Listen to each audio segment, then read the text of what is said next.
جب نافرمانی انتہا پر چلی جائے، جب زنا کے بازار گرم ہو جائیں، جب سود اور شراب عام ہو جائے، جب ناچ و گانا عام ہو جائے، جب ماں باپ کی نافرمانی گھر گھر میں ڈیرے ڈال لے، جب گانے کی محفلیں گھر گھر میں ہونے لگ جائیں، اور جب سود کی سربا فلک عمارتیں کھڑی ہو جائیں، اور جب علماء کے قدم بادشاہوں کی طرف اٹھنے لگ جائیں، انہیں اللہ کی طرف قدم بڑھنے کے بجائے ان کے قدم بادشاہوں کی طرف اٹھنے لگیں، اور جب تاجر اور مالدار لوگ زکوٰۃ دینے سے منکر ہو جائیں، انکار کر دیں، جب سارا بازار بددیانتی کی بھیڑ چڑھ جائے، جب سارے بازار کا ترازو ٹیڑھا ہو جائے، لیتے ہوئے اور پیمانہ، دیتے ہوئے اور پیمانہ، جب ہر آدمی وعدے سے پھرنے والا بن جائے، اوروں کے پیسے۔ ایک دفعہ آپ مسجد میں تشریف فرما ہیں تو آپ نے ایسے سر پہ ہاتھ مارا، فرمایا ما انزل التشدید۔ جدھر جنازے پڑے جاتے تھے وہاں آپ بیٹھے تھے، صحابہ کا ایک مجمع بیٹھا تھا، آپ نے کہا اوف اوف اوف، کتنا سخت حکم آیا ہے، کتنا سخت حکم آیا ہے، لیکن کسی کو جرأت نہ ہوئی پوچھنے کی کہ کیا حکم آیا ہے۔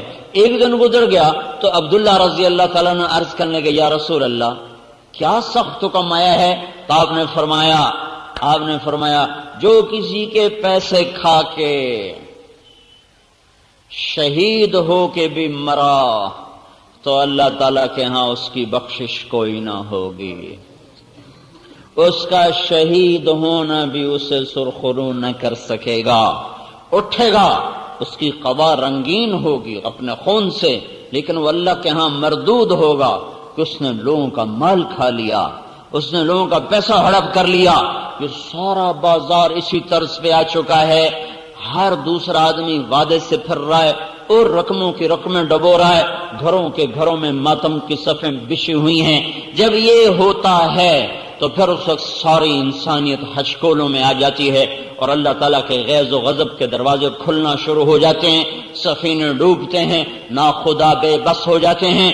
نوح علیہ السلام کی قوم میں یہی کچھ تھا، صرف کفر نہیں تھا، کفر کے ساتھ ہی یہ کچھ بھی تھا، اور وہ ایسے دلیر تھے کہ نوح علیہ السلام سے کہتے تھے یا نوح قد جادلتنا فاکثرت جدالنا فأتنا بما تعدنا ان كنت من الصادقین، کیا ہمیں تنگ کرتے رہتے ہو، فضول باتیں سناتے رہتے ہو، لاؤ تیرے رب کا عذاب کہاں ہے؟ کَإِنَّمَا يَأْتِيكُمْ بِهِ اللَّهُ إِن شَاءَ وَمَا أَنْتُمْ بِمُعْجِزِينَ، جب آئے گا تو تم دیکھ لو گے، پھر نہ تم کچھ کر سکو گے نہ میں کچھ کر سکوں گا۔ پھر وہ آیا فَفَتَحْنَا أَبْوَابَ السَّمَاءِ بِمَاءٍ مُنْهَمِرٍ وَفَجَّرْنَا الْأَرْضَ عُيُونًا فَالْتَقَى الْمَاءُ عَلَى أَمْرٍ قَدْ قُدِرَ وَحَمَلْنَاهُ عَلَى ذَاتِ أَلْوَاحٍ وَدُسُرٍ تَجْرِي بِأَعْيُنِنَا جَزَاءً لِمَنْ كَانَ قد غفر۔ یہ جزا ہے، یہی جزا ہے جو اللہ تعالیٰ کی نافرمانیاں کرتا ہے ان کے ساتھ یہی ہوتا ہے۔ آسمان برسنے لگا، زمین پھٹ پڑی، رواں رواں پانی بن گیا، اور ساری نسل کو اپنی آنکھوں کے سامنے ڈوبتا ہوا دیکھا، نہ چھوٹے بچے نہ بڑے بچے۔ ایک تفسیر جمل ہے، اس میں ایک واقعہ پڑا، 3 آدمی غار میں گھس گئے، اوپر سے پتھر رکھ لیا کہ اندر تو کوئی نہیں آئے گا، اب تو پانی نہیں آئے گا، ہم تو بچ جائیں گے۔ اللہ اوپر پانی چڑھا دیتا تو وہ اندر ہی گھٹ کے مر جاتے، پر میرے اللہ نے کیا کیا، پانی نہیں اندر بھیجا، ان کو پیشاب لگا دیا۔ تینوں کو اتنا زور کا پیشاب آیا، پیشاب کرنے بیٹھے، پیشاب چلتا چلتا چلتا چلتا اتنا بہا کہ انہی سے، ان کے ہی پیشاب سے سارا غار بھر گیا، اور اپنے پیشاب میں ڈوب کے اللہ تعالیٰ نے ان کو موت کے گھاٹ اتار دیا۔ سنت اللہ التی قد خلت فی عبادہ، یہی میرے اللہ کی سنت ہے، یہی میرے اللہ کا طریقہ ہے۔ جب قومیں باغی ہوتی ہیں تو اللہ کے عذاب کے در کھلتے ہیں، سفینے ڈوبتے ہیں، ہم اس کشتی پہ سوار ہیں جس کا پیندہ ٹوٹ چکا ہے، یہ پھٹے برابر نہ کیے گئے تو نہ کوئی نیک بچے گا نہ کوئی بد بچے گا، ہر ایک دنیا میں پکڑ میں آئے گا۔ اللہ تعالیٰ نے پہلی قوموں کے واقعات اسی لیے سنائے ہیں۔ ہود علیہ السلام کی قوم نے نعرہ لگایا من اشد منا قوہ، کوئی ہم سے طاقتور ہے تو ہمیں دکھاؤ۔ جس سے ہمیں ڈراتے ہو، کوئی ہم سے طاقتور ہو تو ہمیں بتاؤ جس سے ہم ڈریں، کوئی نہیں ہم سے زیادہ طاقتور۔ میرے اللہ کا جواب آیا، اولم یروا ان اللہ الذی خلقهم هو اشد منهم قوة وكانوا بآیاتنا یجحدون فارسلنا علیہم ریحا صرصرا فی ایام نحسات لنذیقهم عذاب الخزي فی الحیاة الدنیا والعذاب الآخرة اخزی وهم لا ینصرون۔ وہ کہنے لگے کہاں ہے، کون ہے، کس سے ڈراتے ہو؟ ہم تو ایٹمی طاقت ہیں، ہمیں کوئی مار سکتا ہے؟ ہم تو ایٹم بم بنانے والے ہیں، ہم پہ کوئی غالب آ سکتا ہے؟ ہر دور میں انسان پاگل یہی کرتا چلا آیا۔ جب اس کے ہاتھ میں طاقت آتی ہے وہ کہتا ہے میں ہی خدا ہوں۔ آج ایٹمی طاقتیں جو خدائی کے دعوے کر رہی ہیں یہ آج کی کہانی نہیں، پرانی کہانی ہے، اور یہ ٹوٹیں گے، یہ بھی کوئی نئی کہانی نہیں ہے، یہ بھی پرانی ہی داستان ہے۔ جیسے ہر زمانے کے فرعونوں کو اللہ نے پکڑا، ان فرعونوں کے پکڑے جانے کا وقت آ چکا ہے۔ جیسے ہر زمانے کی ایٹمی طاقتیں جو وہ اللہ کو انہوں نے للکارا اور اللہ تعالیٰ نے پھر ان کو کھلی آنکھوں سے لوگوں کے سامنے عبرت کا نشان بنایا، یہ آج بھی ہوگا اور ہونے کا وقت آ چکا ہے۔ جب اللہ تعالیٰ کی مہلت کا دروازہ بند ہوتا ہے پھر بساط بس لپٹنا ہوتی ہے، پھر اس کے بعد دیر کوئی نہیں ہوتی۔ سارے گھر میں، سارے کمروں میں تانے بانے مکڑی نے بن دیے، ادھر جالا ادھر جالا، ادھر جالا ادھر جالا، صرف یوں ایک جھاڑو اٹھا کر صاف کرنے کی دیر ہے۔ ایک جھاڑو ادھر پھرے گا، ایک ادھر پھرے گا، چھت صاف ہو جائے گی، نہ مکڑیاں رہیں گی نہ جالے رہیں گے۔ دیر اتنی ہے کہ ایک جھاڑو پھیر دیا جائے، وہ جھاڑو پھرنے کا وقت آ چکا ہے۔ یہ بے حیا معاشرہ ہے، اس کے زندہ رہنے کی کوئی آس نہیں ہے۔ جیسے لا علاج مریض کو ہسپتال میں لے جاتے ہیں تو ڈاکٹر کہتے ہیں لا علاج ہے، بس آپ اس کو گھر لے جائیں، جو اس کے زندگی کے دن ہیں وہ گن لے، اس کو اس کے گھر والوں سے ملا دو، بس یہ گن مرنے کے قریب ہے۔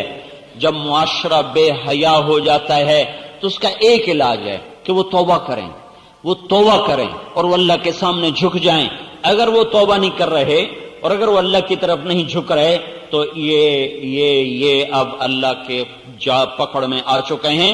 اذا رأيت الله عز وجل يؤتي العبد على معاصيه من الدنيا فإنما هو استدراج، دنیا کھل رہی ہو، نافرمانی بڑھ رہی ہو تو یہ اللہ کا فضل نہیں ہے، یہ اللہ کی پکڑ ہے۔ اللہ ان قریب ان کو پکڑنے والا ہے۔ ہر دور میں قوموں نے یہی کہا، ہاں وَمَكَرُوا مَكْرًا وَمَكَرْنَا مَكْرًا وَهُمْ لَا يَشْعُرُونَ۔ یہ ایک صالح علیہ السلام کی قوم ہے، وہ کہہ رہی تم اس کا قصہ نمٹاؤ، یہ صالح کو ہی ختم کرو جو آج کے ہمیں روز نصیحتیں کرتا ہے، تم اس کا قصہ نمٹاؤ اور رات کو آؤ اور اس کا صفایا کرو، اب بس پھر اپنے موج میلہ کرو۔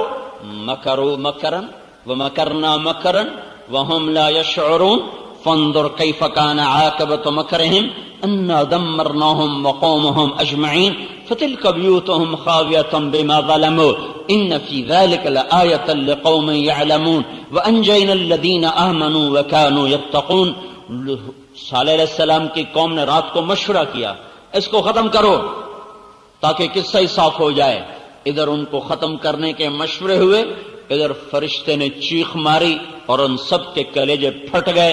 تلک بیوتہم خاویہ، دیکھو ان کے گھر ٹوٹے پڑے ہیں۔ جاؤ عبرت کا نشان، لم تسکن من بعدہم الا قلیلا، وہ بستیاں آج بھی ویران ہیں، آج بھی کھنڈر ہیں، اور ان کا ہر کھنڈر بتا رہا ہے نافرمانی کا آخری انجام یہی ہے۔ فرعون نے بھی کہا تھا هذه الانہار تجری من تحتی فلا تبصرون، الیس لی ملک مصر میرا، وهذه الانہار تجری من تحتی افلا تبصرون، ہم جو چاہیں کر دیں۔ ہر زمانے کی باطل طاقت نے یہی دعویٰ کیا ہے۔ ایمان والے جو تھے نا وہ سر جھکایا کرتے تھے۔ سلیمان علیہ السلام کا تخت جب ہوا میں اڑتا تھا تو تو ایسے گردن اونچی کر کے نہیں بیٹھتے تھے. سلیمان علیہ السلام کا تخت جب ہوا میں اڑتا تھا، دائیں طرف انسان بیٹھتے تھے، بائیں طرف جنات بیٹھتے تھے، اور وہ تخت ہوا میں اڑتا تھا تو سلیمان علیہ السلام اپنی ٹھوڑی کو سینے پر رکھ لیتے، ایسے رکھ لیتے تھے، عاجزی کے ساتھ. جب ایمان والوں کو اللہ طاقت دیتا ہے تو وہ یوں ظاہر کرتے ہیں، یوں سر جھکا دیتے ہیں. جب باطل کو طاقت ملتی ہے تو گردن اونچی کرتا ہے، جو وہ زیادہ اونچی کرتا ہے تو وہ ٹوٹ کے گر جاتی ہے.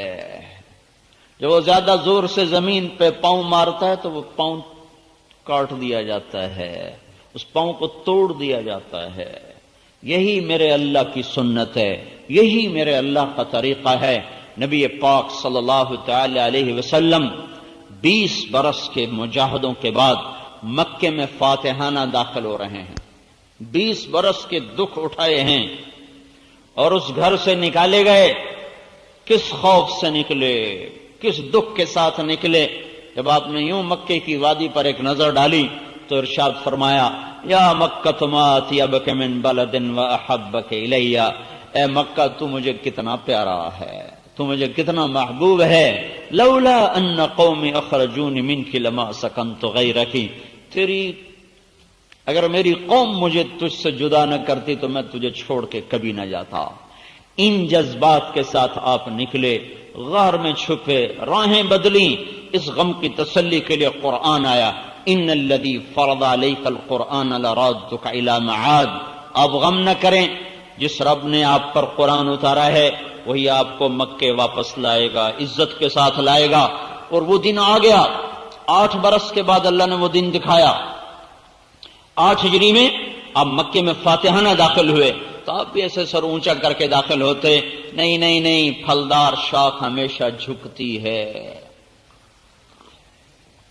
جس شاخ پہ پھل نہیں ہوتا وہ اوپر، جس پہ پھل ہوتا ہے وہ نیچے.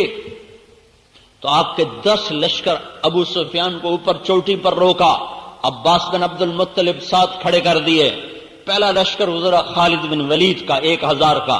انہیں ابو سفیان کو دیکھ کے نعرہ لگایا، اللہ اکبر. انہوں نے کہا یہ کون ہے؟ عباس سے پوچھا یہ کون ہے؟ کہا یہ خالد کا. اچھا، چھوکرا سردار بن گیا. پیچھے دوسرا لشکر بھیجا زبیر ابن عوام کا 500 کا. انہوں نے دیکھ کر کہا اللہ اکبر. کہا یہ کون ہے؟ کہا زبیر. کہا اچھا تیری بہن کا بیٹا، صفیہ کا بیٹا؟ کہا ہاں. واہ، یہ بھی سردار بن گیا. تیسرا لشکر ابو ذر غفاری رضی اللہ تعالیٰ عنہ، مکے میں مار کھانے والے اور مر کے بچنے والے 300 کا لشکر. انہیں ابو سفیان کو دیکھ کر کہا اللہ اکبر. کہ یہ کون ہے؟ کہ یہ بنو غفار ہے. کہ مالی والے غفار. پھر آپ نے اس کے پیچھے چوتھا لشکر بھیجا تو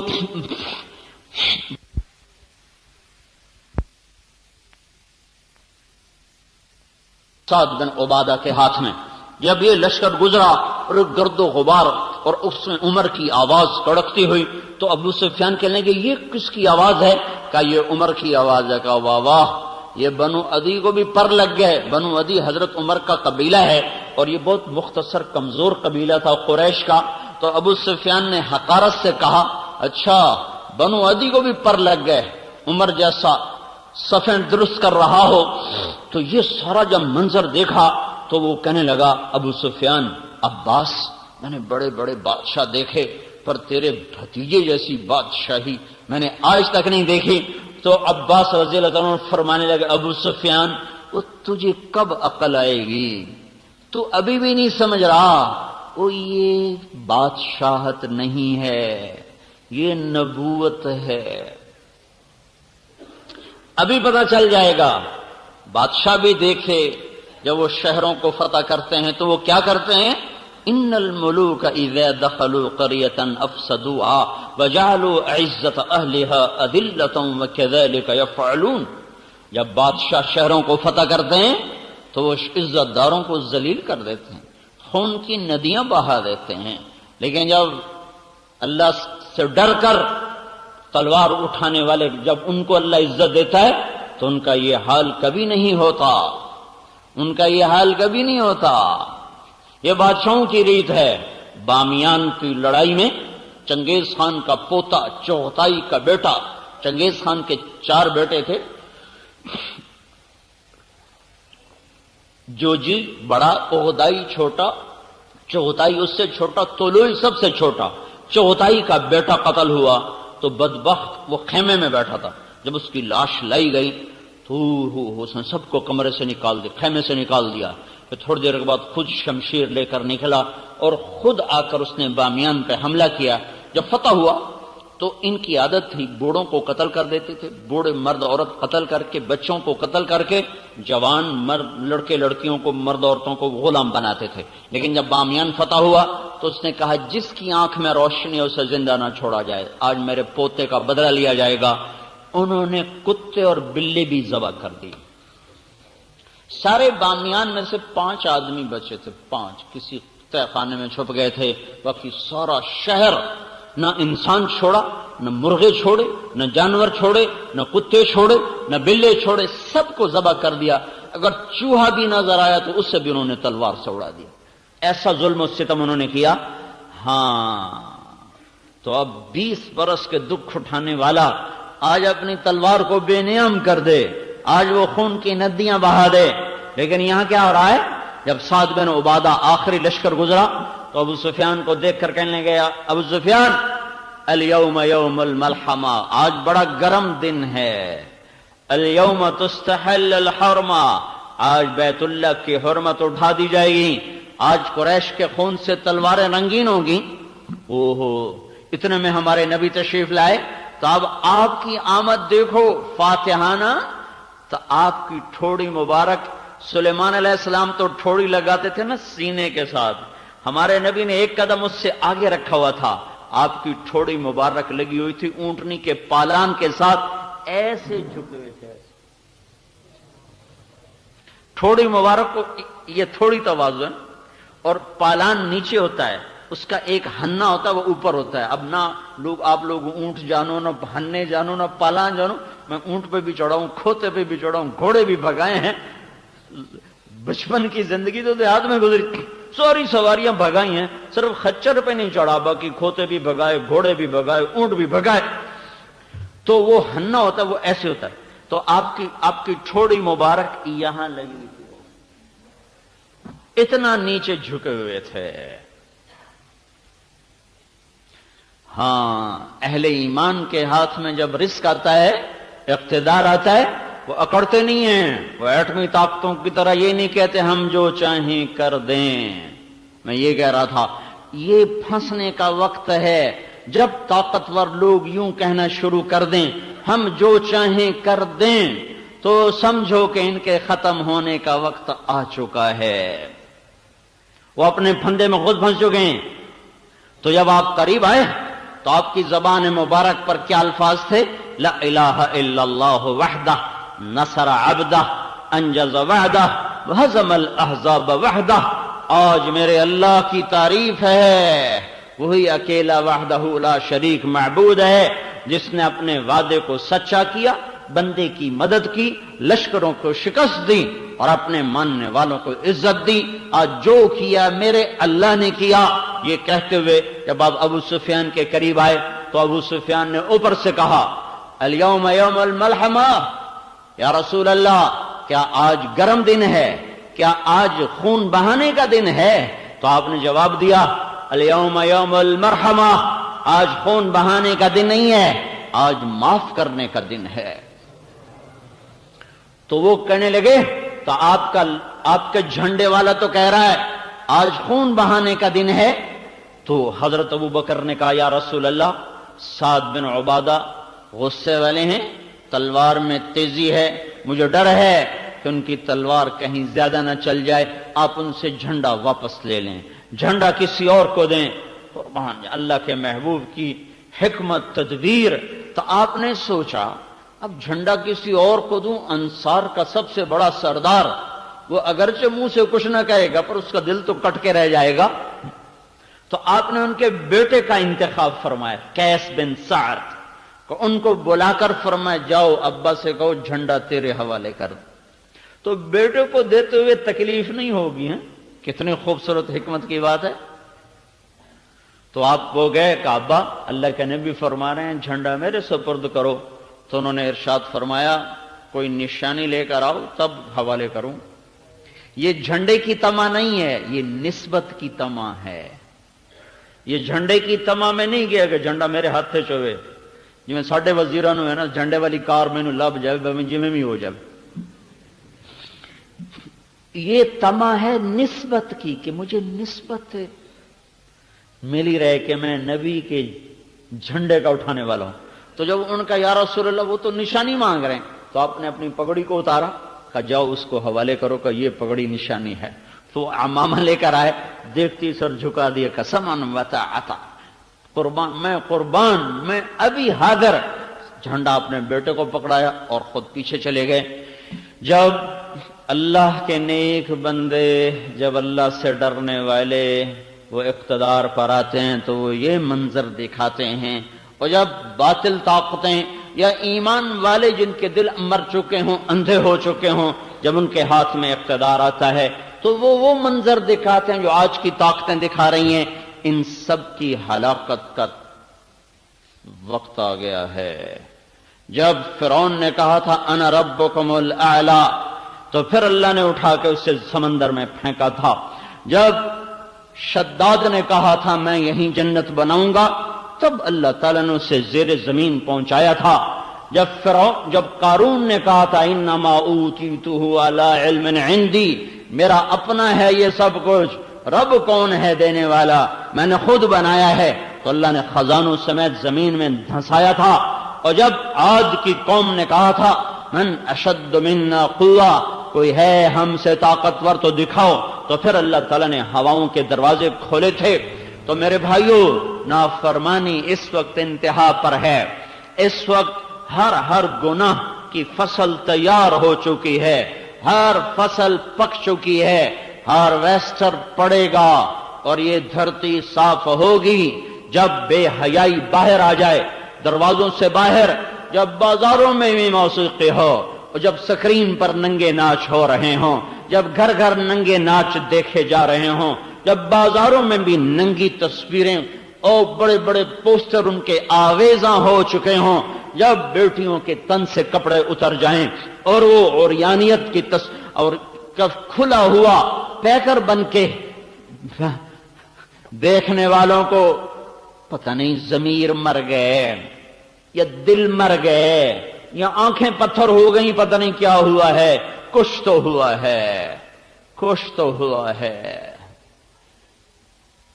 کب آنکھیں کھلیں گی؟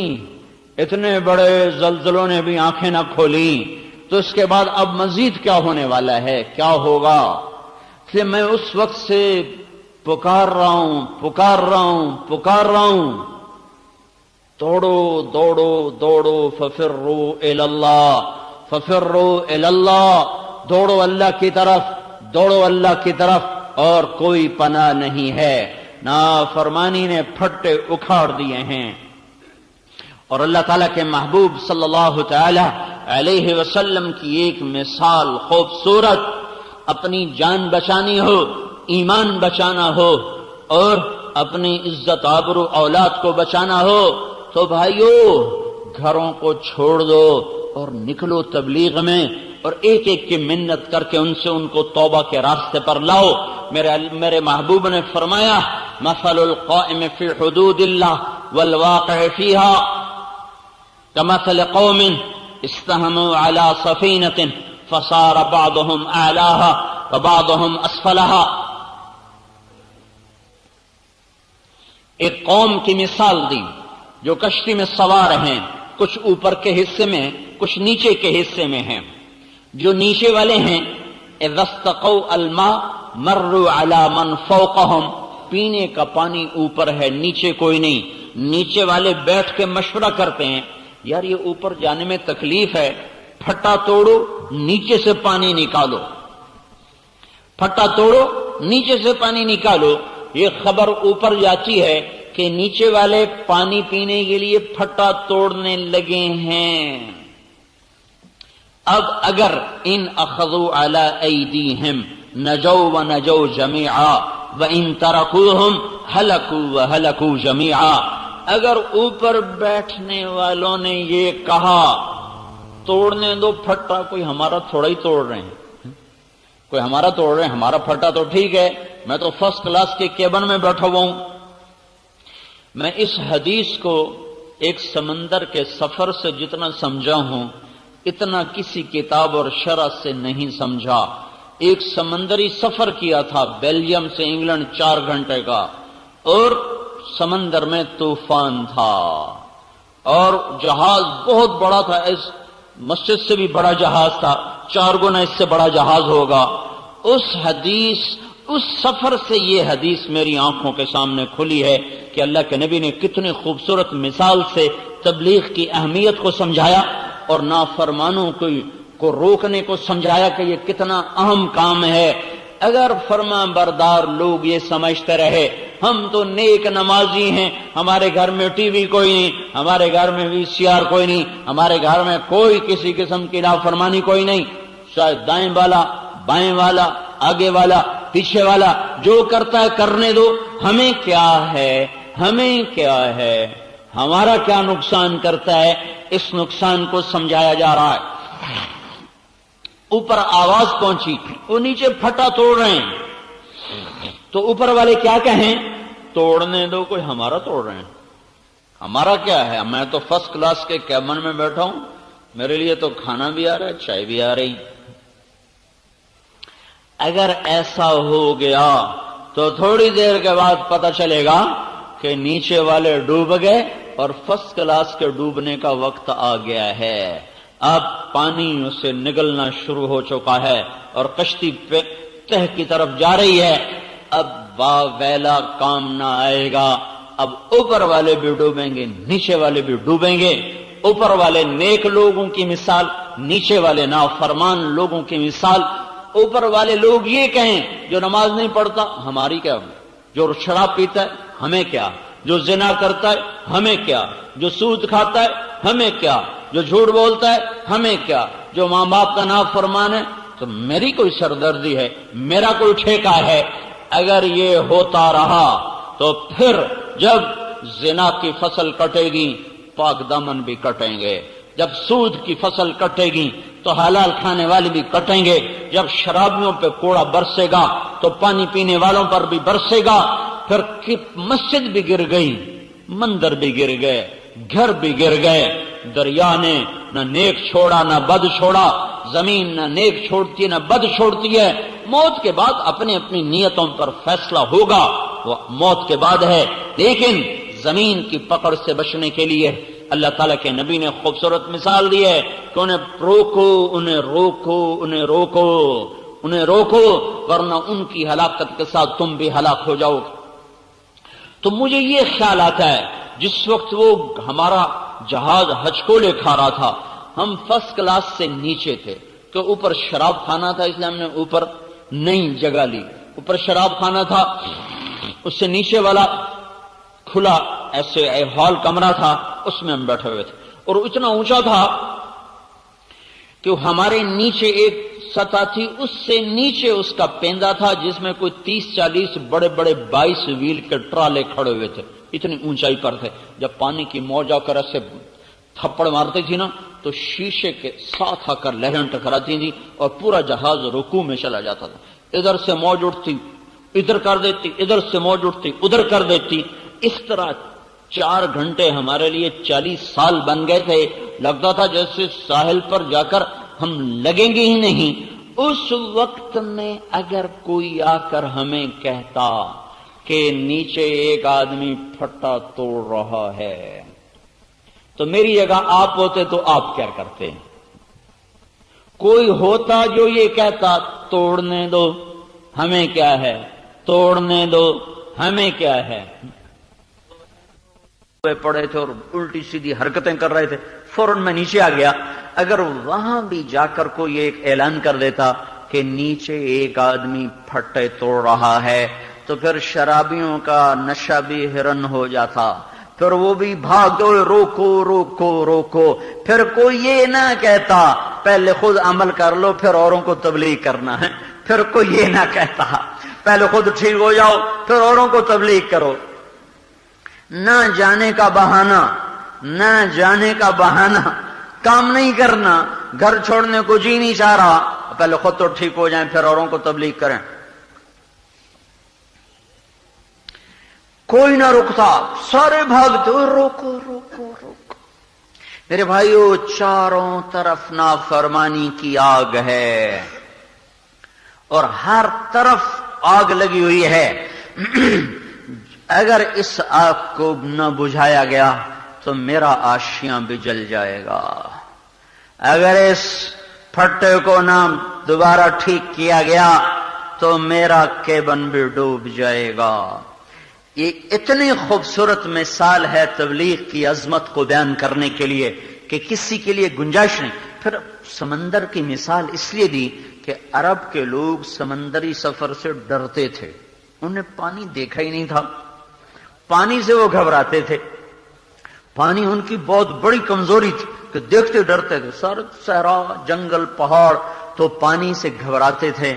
اس لیے سمندری جہاد کا اجر اللہ کے نبی نے دگنا بتایا، زمین پہ جنگ کرنے والوں سے دگنا اجر ہے سمندر میں جہاد کرنے والوں کا، کہ آپ نے دگنا اس لیے بتایا تاکہ اس کی رغبت پیدا ہو اور اس کے لیے کوشش کی جائے۔ تو سمندر سے ویسے ڈرتے تھے، ادھر آپ نے کشتی کی مثال دی، پھر چشم تصور میں ان کو ڈوبتا دکھایا۔ تو چونکہ میں نے ایک سمندری سفر کیا اور خوش قسمتی سے ایک طوفان بھی دیکھا، پھر اس حدیث کو بھی پڑھا ہوا ہے، ان دونوں کو جب میں نے آپس میں جوڑا تو میرے اوپر ساری شروحات ایک طرف رہ گئیں اور وہ میرا سفر ایک طرف، کہ میں دیکھتا ہوں کہ اس تبلیغ کے کام کے بغیر حفاظت نہیں ہے، اس تبلیغ کے کام کے بغیر نجات نہیں ہے۔ جب سفینہ ڈوبے گا سارے ڈوب جائیں گے۔ ہاں، اللہ کا وعدہ ہے وَأَنْجَيْنَا الَّذِينَ يَنْهَوْنَ عَنِ السُّوءِ، جو اوروں کو برائی سے روکنے کی کوشش کر رہے ہوں گے اللہ ان کی حفاظت فرمائے گا، اللہ ان کو بچائے گا۔ تو میرے بھائیو، میں تو کب سے عرض کر رہا ہوں، کب سے شور مچا رہا ہوں، نافرمانی کی فصل کٹنے پر آ چکی ہے، اس کو اب مرنا ہے۔ یہ جراثیم اپنی زندگی پوری کر چکے ہیں۔ جیسے وہ سنڈی ہوتی نا، وہاں ہم کپاس، آج کل کپاس لگی ہوئی ہے، تو سنڈی کی ایک عمر ہوتی ہے، وہ آتی ہے فساد مچاتی ہے، پتے کھا جاتی ہے، ٹنڈا کھا جاتی ہے، پودے کو برباد کر دیتی ہے، پر پھر خود وہ ایک کچھ 4 ہفتے کا اس کا سارا سرکل ہوتا ہے، اس کے بعد وہ اپنی موت آپ مر جاتی ہے۔ ایسے ہی نافرمانی کی ایک عمر ہے، ایک زندگی ہے، وہ پوری ہو چکی ہے، وہ ختم ہونے کا ہے، آخری سانسوں پر ہے۔ میں شور مچا رہا ہوں، واپس آ جاؤ، واپس آ جاؤ، واپس آ جاؤ، یہ سفینہ ڈوبنے والا ہے، اس کشتی کے بادبان پھٹ چکے ہیں، اس کے پیندوں میں سوراخ ہو چکے ہیں اور موجیں اس کو نگلنے کے لیے تیار ہیں، صرف ایک اشارے کا انتظار ہے، اوپر سے امر آئے گا اور یہ سب زیر و زبر ہوگا، اور یہ سب جب کسی کو پانی بہائے، کسی کو ہوا اڑائے، کسی کو زمین نگل جائے، کسی کو فرشتے کی چیخ آئے، جو بھی ہو یہ کرنا میرے اللہ کا کام ہے۔ جب دنیا زنا سے بھری اللہ نے اسے صاف کیا، جب دنیا ظلم و ستم سے بھری اللہ نے اسے صاف کیا، جب دنیا لواطت سے بھری اللہ نے اسے صاف کیا، جب دنیا بددیانتی اور خیانت سے بھری اللہ نے اسے صاف کیا۔ بے حیائی اور بددیانتی 2 معاشروں کو سب سے شدید پکڑائی ہے۔ شعیب علیہ السلام کی قوم بددیانت تھی، جو ہمارے فیصل آباد کا تاجر کر رہا ہے، جو لاہور، پنڈی، پشاور، ملتان، کراچی کے تاجر کر رہے ہیں، کہ پیسہ کمانے کے لیے ہر چیز کو داؤ پہ لگا چکے ہیں۔ نہ عزت ہے، نہ قول ہے، نہ وعدہ ہے، نہ شریعت ہے، نہ وفا ہے۔ مال کمانا ہے، جیسے مرضی کماؤ۔ شعیب علیہ السلام کی قوم کا یہی مذہب تھا۔ أَتَأْمُرُكَ صَلَاتُكَ أَن نَّتْرُكَ مَا يَعْبُدُ آبَاؤُنَا وَأَن نَّفْعَلَ فِي أَمْوَالِنَا مَا نَشَاءُ إِنَّكَ لَأَنتَ الْحَلِيمُ الرَّشِيدُ۔ بڑا آیا نیک پاک بزرگ، چل مسجد میں بیٹھ کے اللہ اللہ کر، ہمارے کاروبار میں مت دخل دے، ہم جو چاہیں مرضی کریں، اپنا مال ہے، ساری دنیا کی منڈیوں پہ قبضہ کیا، اور میرے بھائیو، اللہ کو اپنے بندوں سے بڑا پیار ہے، چاہے کافر ہی کیوں نہ ہو، اپنے ہاتھوں سے جو بنایا ہے، جبھی تو نبی بھیجے، جبھی تو رسول بھیجے، جبھی تو سمجھانے والے بھیجے، جو لوگوں کے چولہے بجھاتا ہے اللہ تعالیٰ کا اس پر غیظ و غضب نازل ہوتا ہے۔ اللہ تعالیٰ نے سود کے خلاف اعلان جنگ کیوں کیا ہے؟ زانی کے خلاف کوئی نہیں، وہ بھی گناہ ہے، شرابی کے خلاف کوئی نہیں، وہ بھی گناہ ہے، کافر کے خلاف کوئی نہیں، کافر تو سب سے بڑا مجرم ہے، مشرک سب سے بڑا مجرم ہے، اور اللہ تعالیٰ نے کہا سود کھانے والے کو بتا دو میرا اور میرے رسول کا تمہارے خلاف اعلان جنگ ہے۔ کیوں ہے؟ کہ سود کھانے والے لوگوں کے چولہے بجھا دیتے ہیں، ان کے منہ سے نوالے چھین لیتے ہیں، ان کے زرق برق جو لباس ہیں وہ غریبوں کے خون کے چھینٹوں سے سرخ ہوتے ہیں، ان کے چہروں کی لالی وہ غریبوں کا چوسا ہوا خون ہوتا ہے، ان کے گھروں کے چراغاں میں غریبوں کا خون جل رہا ہوتا ہے، ان کی کمائی نہیں ہوتی۔ تو اللہ تعالیٰ کو اپنے بندوں سے پیار ہے، اعلان جنگ ہے میرا سود کے خلاف۔ اعلان جنگ شعیب علیہ السلام کی قوم نے یہی کیا تھا، غریبوں کا رزق چھین لیا تھا بددیانتی کے ساتھ۔ زمین میں زلزلہ آیا، ایک عذاب، زلزلہ آیا، ایک عذاب، او ہو اوپر سائبان کی طرح بادل چھایا اور اس میں سے آگ برسی، یہ دوسرا عذاب۔ زمین کپ کپائی، فرشتے کی چیخ آئی، آسمان سے آگ برسی، اللہ نے 3 عذابوں میں ان کو پکڑا اور ان کی ساری منڈی کو جلا کے راکھ بنا دیا۔ جاؤ اردن میں ہماری جماعت گئی تھی 1991 میں، آج بھی وہ عبرت کا نشان بن کے کھڑے ہوئے بتا رہے ہیں کہ جب بازار کا تاجر بددیانت ہو جاتا ہے تو آخری انجام یہ ہے، یہ تجارت ٹوٹے گی، یہ تجارت ٹوٹے گی، یہ نظام ٹوٹے گا۔ اور پھر دوسرا بے حیا معاشرہ تھا لوط علیہ السلام کی قوم کا، جن پر اللہ نے 5 عذاب کٹھے برسائے۔ 5 عذاب کسی قوم پر نہیں آئے، بے حیا معاشرے کو تنبیہ کی جا رہی ہے۔ زمین میں زلزلہ آیا، چہرے مسخ کر دیے گئے، فطمسنا اعینہم، فرشتے کی چیخ آئی، آسمان سے پتھر برسے، جعلنا عالیہا سافلہا، اوپر کا نیچے، نیچے کا اوپر کر دیا گیا اور پٹخ کے زمین پر مارا اور 70 مربع میل میں پانی نکل آیا۔ 70 مربع میل میں پھیلا ہوا شہر اللہ نے چند منٹوں میں انہیں پتھر مار مار مار کے چہرے پہلے ہی مسخ کیے۔ زلزلہ، فرشتے کی چیخ، اوپر سے پتھر، اوپر کا نیچے، نیچے کا اوپر، اور پھر مستقل ان پر عذاب کی شکل قائم کر دی کہ وہ ڈیڈ سی کہلاتا ہے کہ کوئی چیز وہاں زندہ نہیں رہ سکتی، اتنا گندا پانی ہے بحر مردار کا۔ سب سے زیادہ اس بے حیا معاشرے پر اللہ تعالیٰ نے عذاب کی کوڑے برسائے، 5 قسم کے عذاب آئے۔ تو خیانت اس وقت سارے بازاروں میں ابل ابل رہی ہے، اور بے حیائی کے گٹر ابل ابل ابل کے انہوں نے دیہات کیا، شہر کیا، سب کو اپنی لپیٹ میں لیا ہوا ہے۔ یہ صاف ہوں گے،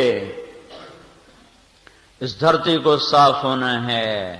خزاں ہمیشہ نہیں رہتی، بہار ضرور آتی ہے، بارشیں کتنی ہی لمبی ہو جائیں موسم ضرور کھلتا ہے، گھٹا کتنی ہی گھنگور کیوں نہ ہو آخر آخر آخر کو جا کر آسمان چمکتا ہے۔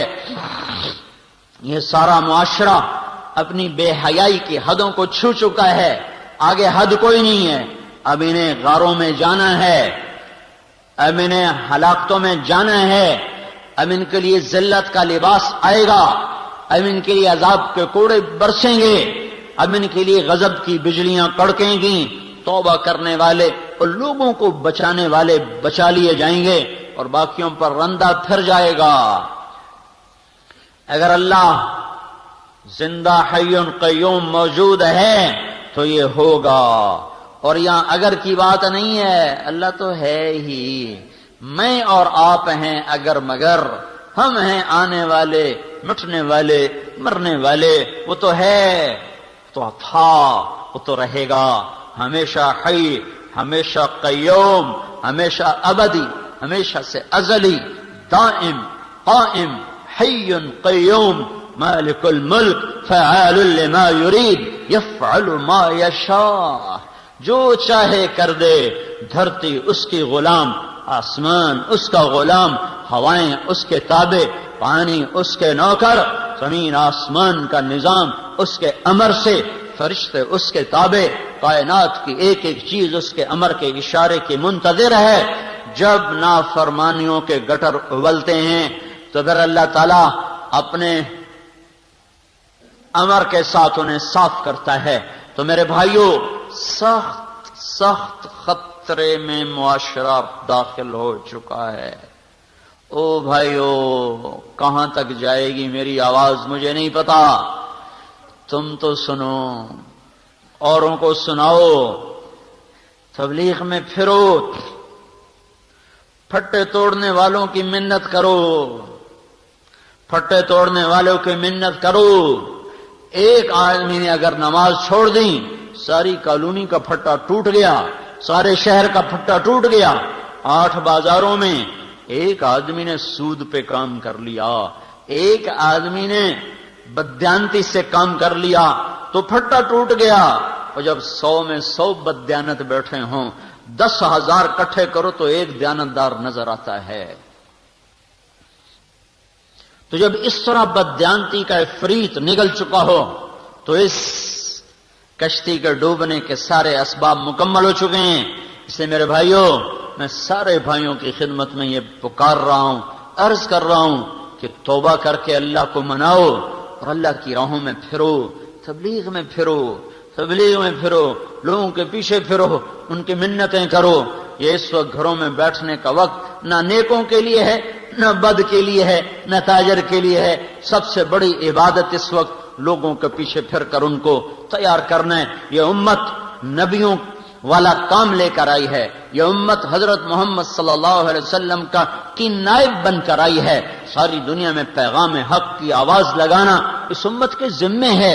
ان کا بیٹھ جانا ان کی زندگی کا سب سے بڑا جرم ہے۔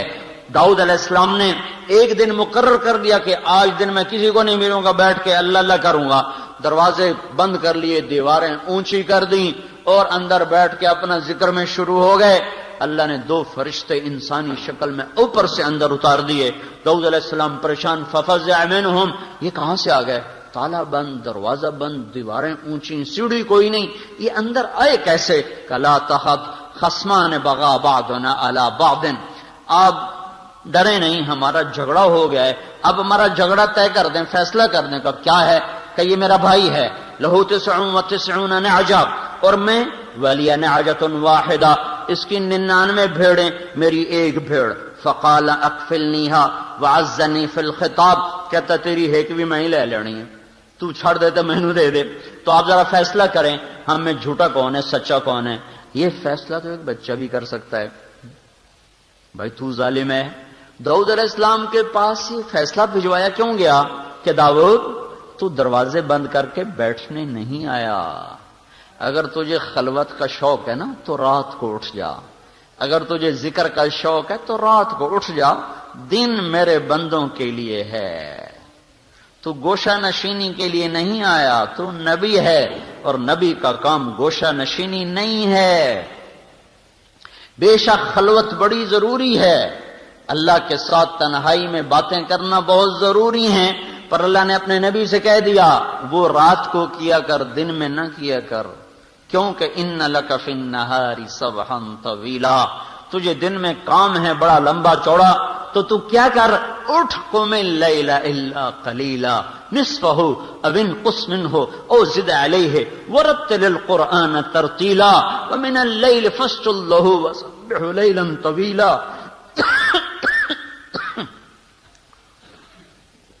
ومن اللیل فتہجد بہ نافلۃ لک عسى ان یبعثک ربک مقاما محمودا۔ اللہ کے تعلق کے لیے خلوت ضروری ہے، اللہ سے دل لگانے کے لیے تنہائی ضروری ہے، پر اللہ نے تفریق کر دی کہ تم امت محمد ہو، تم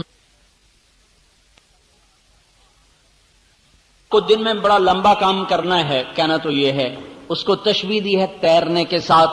تیرنے کے ساتھ تشبیہ دینے میں اس کی عظمت، اہمیت اور تسلسل کی طرف اشارہ ہے۔ پیدل چلنے والا رک جائے تو اس کو کوئی نقصان نہیں، گاڑی میں جانے والا بریک لگا لے تو اسے کوئی نقصان نہیں، اسے جلدی پہنچنا تھا آدھا گھنٹہ دیر سے پہنچے گا، اس نے ایک گاڑی چھوڑ دی دوسری پکڑ لی، صبح کی بجائے شام کو پہنچ گیا۔ لیکن جب کوئی آدمی پانی میں اتر جاتا ہے تو اب وہ نہ رک سکتا ہے، نہ وہ آرام کر سکتا ہے، نہ وہ اپنے تیرنے کو موقوف کر سکتا ہے، جب تک کنارے پر ہاتھ نہ لگیں یا تہ تک پاؤں نہ پہنچیں، اس وقت تک اسے تیرنا ہے اور تیرنا ہی ہے۔ اگر وہ سست ہوا تو پانی بہا کے لے جائے گا، اگر وہ رک گیا تو پانی کی موجوں کی نظر ہو جائے گا، اگر وہ ٹھہر گیا تو تہ اس کی قبر بن جائے گی۔ لہذا اسے ہر حال میں تیرنا ہے۔ اے میرے محبوب، تیرے ذمے نبوت کا کام، تیرے ذمے تبلیغ کا کام، تیرے ذمے دعوت کا کام لگا ہے، تیرے لیے اب آرام کوئی نہیں ہے۔ تو چل اور چل اور چل اس مانجھی کی طرح جسے جب تک کنارہ نہ نظر آئے اور جب تک اس کی کشتی کنارے پر لنگر انداز نہ ہو، اس کا ہاتھ چپو کو چلاتا رہتا ہے، وہ اور پتوار ساتھی بن جاتے ہیں۔ جب تک کشتی کنارے نہ لگے اس کا ہاتھ اور پتوار حرکت میں رہتے ہیں، یہاں تک کہ کشتی لنگر انداز ہوتی ہے، تب جا کر منزل آتی ہے۔ میرے محبوب، تیرے لیے آرام کوئی نہیں ہے، چلو چلو اے امت محمد، تمہارے لیے آرام کوئی نہیں ہے، تیرتے جاؤ تیرتے جاؤ یہاں تک کہ کنارے پر پاؤں لگ جائیں۔ وہ کنارہ کیا ہے؟ وَاعْبُدْ رَبَّكَ حَتَّى يَأْتِيَكَ الْيَقِينُ، وہ موت ہے۔ جب موت آئے گی تو آج تمہاری چھٹی ہو گئی، موت تک پھر نہیں پھرنا ہے، دعوت ہی دعوت ہے۔ تبلیغ کی عظمت کو ایک لفظ سے، ادھر حدیث ادھر یہ لفظ، ان دو لفظوں میں غور کرو تو بیٹھنے کی گنجائش نظر نہیں آتی۔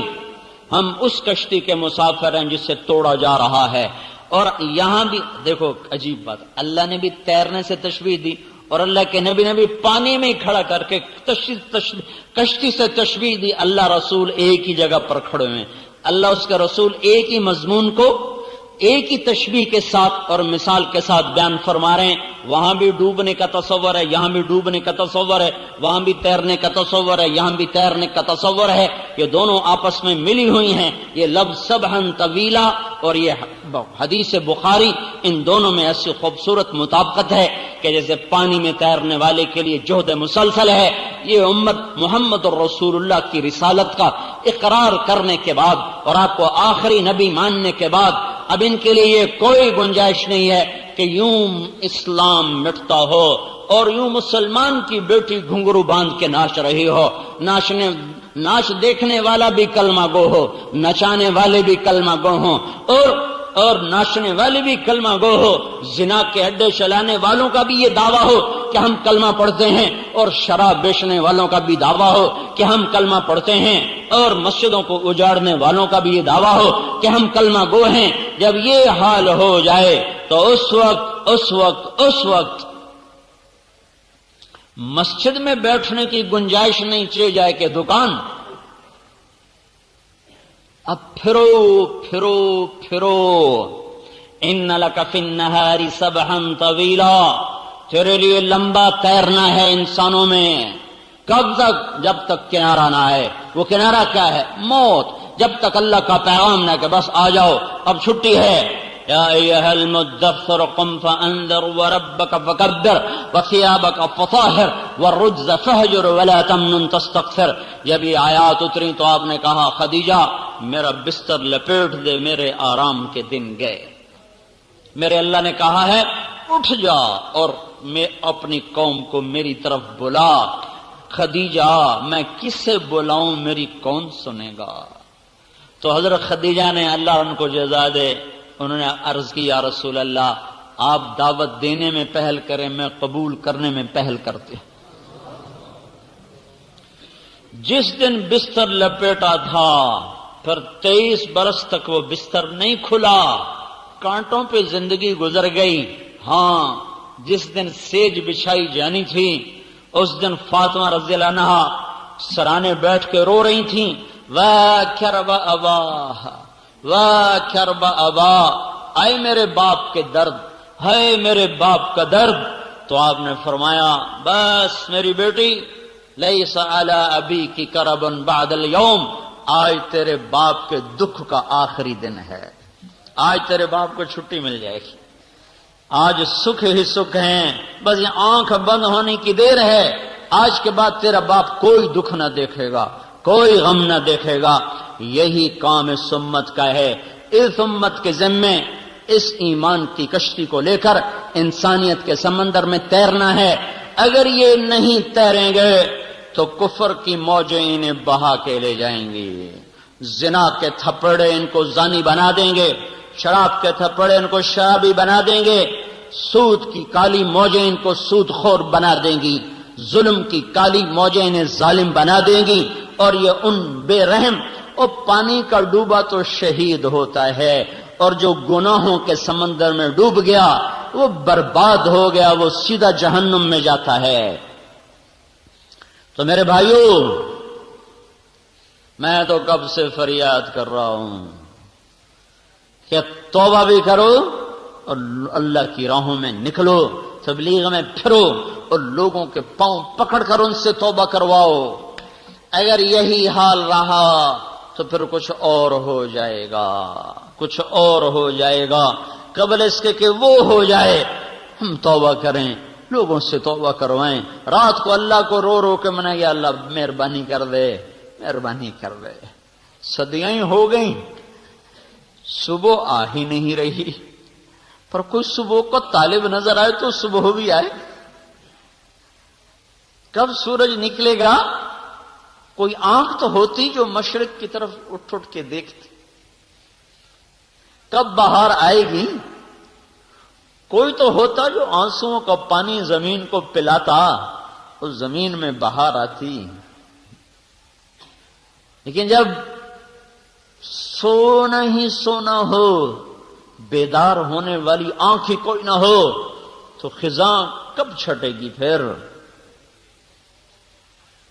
تو قبل اس کے کہ کوئی اور تھپڑ لگ جائے، کوئی اور نقشہ قائم ہو جائے، بھائیو نکلو نکلو اور نکلو، اور لوگوں کو نکالو اللہ کی راہوں میں، توبہ کرو، مسجدیں بھرو، دکانوں کو، گھروں کو نافرمانی کی چیزوں سے پاک کرو۔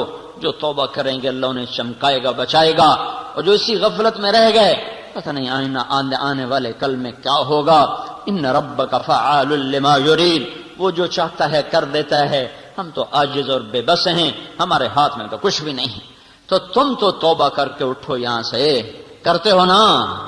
ایک دفعہ کہہ دو یا اللہ میری توبہ، ایک دفعہ اور کہہ دو یا اللہ میری توبہ، ایک دفعہ اور کہہ دو یا اللہ میری توبہ۔ زمین و آسمان میں اپنی تدبیر کو، تقدیر کو، ارادوں کو نافذ کرنے والے اللہ، اے بحر و بر پر بغیر مشاورت کے، بغیر شرکت کے حکومت کرنے والے اللہ، اپنے فیصلوں کو نافذ کرنے والے، اپنے فیصلوں کو پورا کرنے والے، ساری کائنات کے یا اللہ تن تنہا مالک وحدہ لا شریک اللہ، ہم تیری صفات کو نہ بیان کر سکتے ہیں، نہ تصور میں لا سکتے ہیں، نہ احاطہ کر سکتے ہیں۔ تیرے محبوب نے بھی تیری تعریف میں عرض کیا تھا لا نحصی ثناء علیک، اے مولا ہم تیری تعریف کا احاطہ نہیں کر سکتے۔ انت کما اثنیت علی نفسک، تو جیسا ہے جیسے تو نے اپنی ثنا کو بیان کیا ہے، ہم ویسے ہی ان تمام جملہ صفات و ثنا کے ساتھ ہم تجھ پر ایمان لائے۔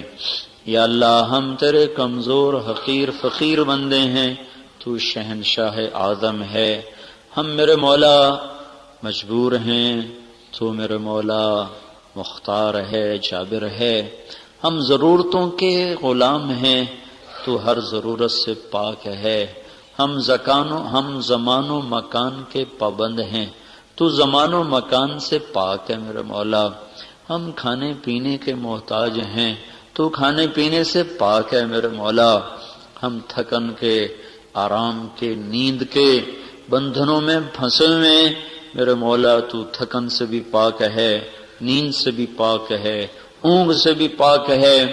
ہمیں حالات ہم پر اثر انداز ہوتے ہیں، تو ہر حال سے پاک ذات ہے۔ صدمے ہمیں رلاتے ہیں، دکھ ہمیں درد مند کرتے ہیں، تو ہر قسم کے حال سے پاک ذات ہے میرے مولا۔ ہم اپنے سارے دکھوں کے ساتھ، غموں کے ساتھ، اپنی اجڑی ہوئی دنیا لے کر، اجڑا ہوا دین لے کر تیرے در پر سائل فقیر بن کر حاضر ہوئے میرے مولا۔ تو ہماری حاضری پر نظر کرم فرما دے، ہماری حاضری پر نظر کرم فرما دے۔ یہ اس قابل ہی نہیں کہ یا اللہ ہم اس پر کوئی قبولیت کا دعویٰ کر سکیں، تو بس تیرے در پر درخواست کرتے ہیں کہ اپنی نظر کرم کو متوجہ کر دے۔ تیرے محبوب کی امت پہ اوکھی گھڑیاں آئی ہوئی ہیں میرے مولا، ہر طرف سے مصیبتیں مصیبتیں ہیں، آفات ہی آفات ہیں، راحتیں ہم سے روٹھ گئی ہیں، امن چین رخصت ہو گیا ہے، انسان انسان کو کھا رہا ہے، درندے بنے ہوئے میرے مولا، ہر طرف ظالم دندناتے پھر رہے ہیں، فرعون للکارتے پھر رہے ہیں۔ تیرے نیک بندوں پر زمین تنگ ہو گئی، تیرے غریب بندوں پر یا اللہ جہان سکڑ اور سمٹ کے رہ گیا ہے۔ اے کریم اللہ، تو نے ہر دور کے فرعونوں کو عبرت کا نشان بنایا، تو نے ہر دور کے قارونوں کو زمین میں دھنسایا، تو نے ہر دور کے جباروں کو، متکبرین کو، شدادوں کو زیر و زبر کیا۔